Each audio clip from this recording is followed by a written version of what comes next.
بندہ بشر جو ہے نا بہت گنہگار ہے۔ جب تک ہم اس دنیا میں ہیں نا، ہم سے جانے انجانے بہت سی ایسی غلطیاں، بہت سی کوتاہیاں، بہت سے ایسے گناہ ہو جاتے ہیں جن کا ہمیں نا پتہ بھی نہیں چلتا۔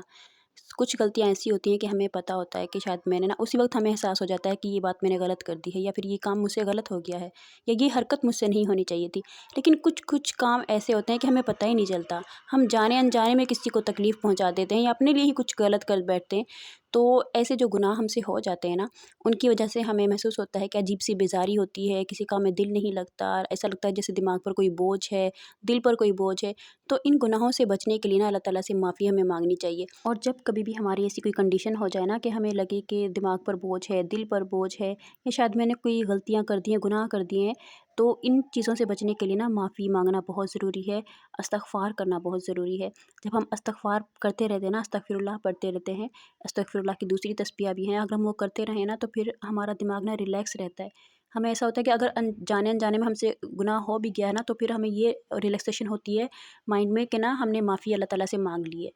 لیکن اگر کسی چیز کا یہ ہمارے دماغ پر ہو کہ شاید مجھ سے کوئی گناہ ہو گیا ہے یا نہیں بھی ہوا، لیکن ویسے ہی آپ کی عجیب سی کنڈیشن ہوتی ہے، سم ٹائم تو ایسی کنڈیشن ہوتی ہے کہ ہمیں سمجھ ہی نہیں آ رہا ہوتا کہ میرے ساتھ کیا ہو رہا ہے، تو ایسے میں نا ہمیں اللہ کی طرف رجوع کرنا چاہیے استغفار کے لیے، اپنے گناہوں سے معافی کے لیے۔ لیکن کیا ہی اچھا ہو اگر ہم استغفار کو اپنا معمول ہی بنا لیں اور ہم اس کو ہر وقت کرنا شروع کر دیں، تاکہ جو جانے انجانے میں ہم سے غلطیاں ہو جاتی ہیں نا، اللہ پاک اس کے لیے ہمیں معاف کر دے۔ دیکھیں، دعا کی قبولیت جو ہے نا وہ انسان کی شروع ہو جاتی ہے جب وہ اللہ سے معافی مانگنا شروع ہو جاتا ہے۔ جب آپ معافی مانگنا شروع ہوں گے نا، تو یقین کیجئے پھر جو آپ سے آپ کے دل کے اندر بھی جو خیالات ہوں گے نا، آپ کی مرادیں ہوں گی، وہ بغیر کہے پوری ہونا شروع ہو جائیں گی۔ اور جب ہمارا ایمان کا درجہ یہاں پر پہنچ جاتا ہے نا، تو پھر انسان حیران رہ جاتا ہے کہ اللہ تعالیٰ اس کے لیے ایسی ایسی چیزیں، ایسی ایسی نعمتیں اپنی فراوانی کر دیتا ہے اس کے اوپر نا، کہ انسان سوچتا ہے کہ یا اللہ، میں تو بہت گنہگار تھا، میں تو اس قابل ہی نہیں تھا، تو نے مجھے اتنا نواز دیا ہے۔ جب یہ سٹیج آئے نا، تو میں کہتی ہوں کہ پھر شکر گزاری تو ہم پر لازم ہے، ہر حال میں ویسے اللہ کا شکر تو لازم ہے، لیکن پھر آپ نا اپنے استغفار کو بڑھا دیجئے۔ اگر آپ کو زندگی میں کوئی ایسی نعمتیں دیکھیں، بہت سی چیزیں ہمارے پاس ہیں، بہت سی دوسرے لوگوں کے پاس نہیں ہے، تو ہمارے پاس جو ہے نا ان کا شکر کرنا بھی لازمی ہے۔ لیکن پھر بھی کبھی کبھی نا زندگی میں ہمیں کچھ اسپیسیفک چیزیں بھی چاہیے ہوتی ہیں، تو ان اسپیسیفک چیزوں کے لیے بھی نا اللہ تعالیٰ سے ہمیں ضرور دعا کرنی چاہیے۔ دیکھیں، ہمارے نبیوں نے بھی دعائیں کی، انہوں نے اولاد کے لیے بھی دعائیں کی اللہ تعالیٰ سے، وہ نبی تھے حالانکہ، لیکن پھر بھی اللہ تعالیٰ نے ان کو بھی آزمایا کہ ان کو اولاد جیسی نعمت سے محروم رکھا، لیکن پھر بھی انہوں نے پھر اللہ تعالیٰ نے ان کو سکھایا کہ انہوں نے کس طرح اللہ تعالیٰ سے دعا کرنی ہے، اور دیکھیں پھر اللہ تعالیٰ نے ان کو اولاد سے بھی نوازا۔ یہ ہم نے قرآن پاک میں اگر آپ نے ترجمہ کیا ہوا نا، تو میں یہاں پہ ایک بات کہنا چاہوں گی، قرآن پاک کو نا چاہے آپ 2 آیت پڑھیں، 4 آیت پڑھیں، 10 آیت پڑھیں، اس کو ترجمے کے ساتھ پڑھیں،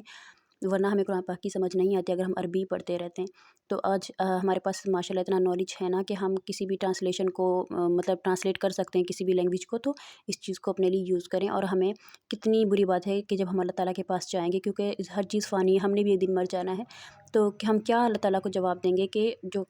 اللہ تعالیٰ کا کلام تھا ہم نے اس کو سمجھا ہی نہیں، صرف پڑھا ثواب کے لیے، سمجھا ہی نہیں کہ اللہ تعالیٰ ہم سے کیا بات کہنا چاہ رہے تھے۔ تو یہاں پر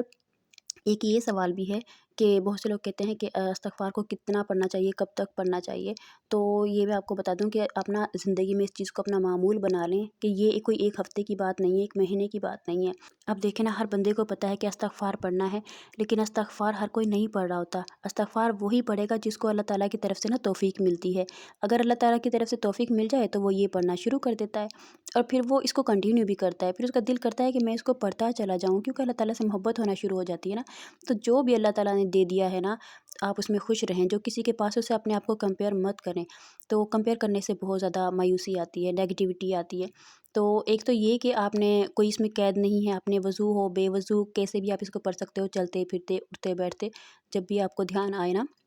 آپ ایک دم سے بس آپ کچھ بھی آپ کو خیال آئے تو آپ استغفار پڑھنا شروع کر دیں۔ کسی کے بارے میں برا مت سوچیں، صرف اپنے لیے اچھا سوچیں، دوسروں کے لیے اگر سوچنا ہے تو اچھا سوچیں۔ اچھا، یہاں پر نا ایک یہ بات بھی ہم کر لیں، اگر کسی نے نا اس کو گنتی کے ساتھ بھی پڑھنا ہے نا استغفار کو، تو آپ 11 مرتبہ درود ابراہیمی اول و آخر ضرور پڑھ لیا کریں، یہ اچھی بات ہوگی ہے نا۔ تو اگر آپ نے 2000 کی تسبیح رکھی ہے تو درمیان میں پھر آپ 2000 مرتبہ پڑھ لیں، 3000 مرتبہ، 10,000 مرتبہ، جتنا بھی آپ آسانی سے پڑھ سکتے ہو، لیکن اول و آخر نا 11 مرتبہ درود شریف پڑھ لیں۔ اور پھر ہمیں پتہ نا کہ اللہ تو غفور رحیم ہے، وہ تو بڑے سے بڑے گناہ معاف کرتے ہیں۔ پھر انسان جب تک زندہ ہے نا، معافی کا دروازہ کھلا ہے، تو انسان اپنے اوپر نا اللہ تعالیٰ سے رحمتیں نعمتیں چاہتا ہے، تو بس پھر معافی مانگتے رہیے۔ اگر آپ کو ویڈیو تھوڑی سی بھی اچھی لگی نا، تو پلیز اس کو لائک ضرور کیجیے گا، اور چینل پر نئے ہیں تو پلیز چینل کو بھی سبسکرائب کر لیجیے گا۔ آج کی ویڈیو کو اینڈ کرتے ہیں، انشاءاللہ کل ایک نئے ٹاپک اور نئی ویڈیو کے ساتھ آئیں گے۔ جب تک کے لیے اپنا بہت سا خیال رکھیے گا، مجھے دعاؤں میں یاد رکھیے گا۔ جزاک اللہ، ٹیک کیئر اینڈ اللہ حافظ۔